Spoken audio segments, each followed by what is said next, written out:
Due to the way we are health-wise in our back line, and Aaron obviously gone with the national team, throwing Fall in right away without a proper preseason and having to play 90 minutes is never easy. So that considered, I think his performance was fine. I think some tactical errors in the first half from him, pretty normal for and standard for a young defender. Things we'll talk about and clean up, but obviously stabilized after that, and his distribution out of the back I thought was positive for sure, and he usually wins his aerial battles as well.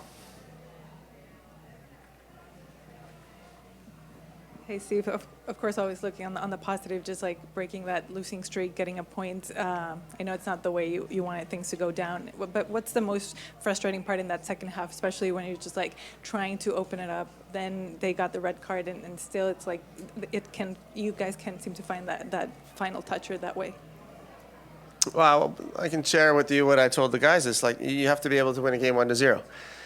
So we are conceding some pretty soft goals at the moment, which need to stop. I think our defensive performance in the first half was poor, much like it was the other night, and that needs to change. For us to win a game right now, it's going to take a 90-minute performance and not just 45, and that's where our heads will be and where our thoughts will be in the next couple of days for St. Louis when they're here Wednesday night.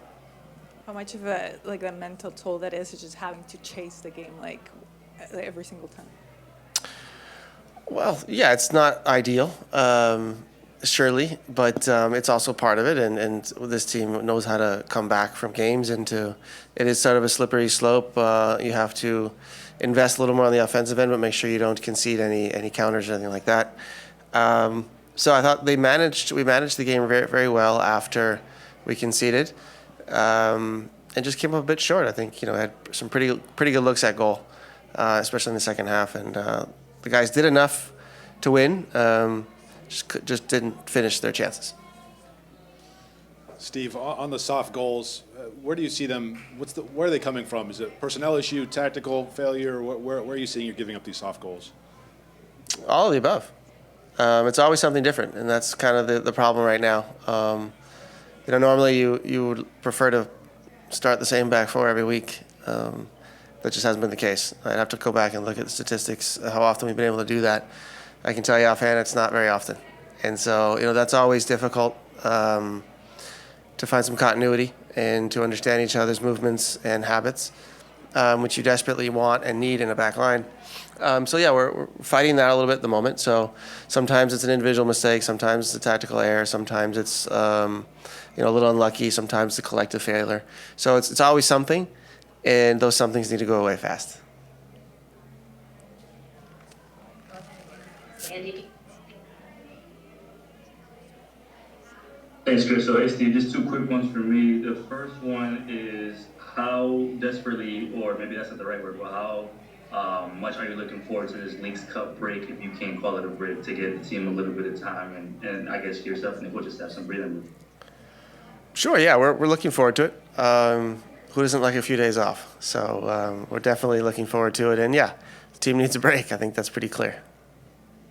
Steven, you just talked about obviously St. Louis coming in town in a few days. What have you seen so far?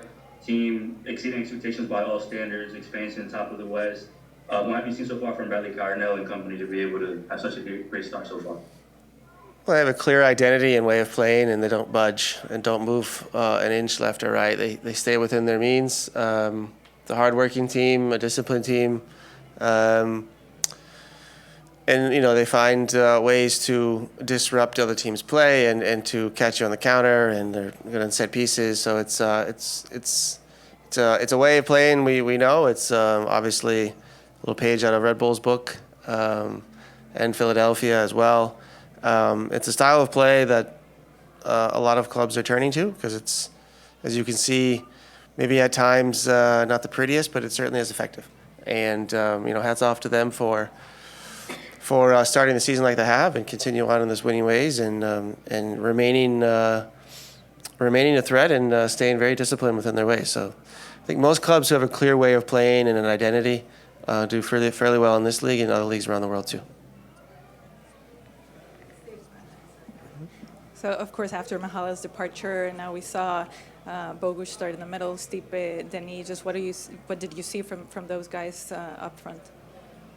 Yeah, I thought all three had their moments. When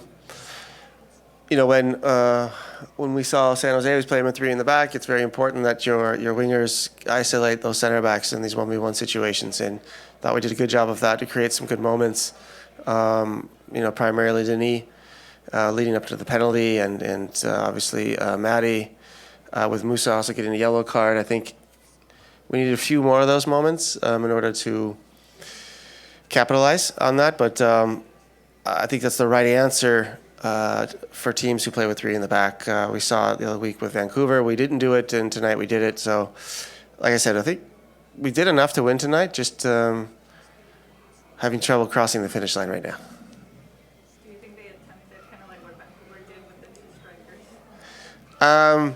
Well, I did speak to Lucci after the game, so I know that's not the case. They were having some personnel problems as well as midfield. So we're all trying to put our players into position to succeed and to make it as easy as possible for them with congested schedules and injuries and all of this. So that was his solution tonight, and it worked for a point.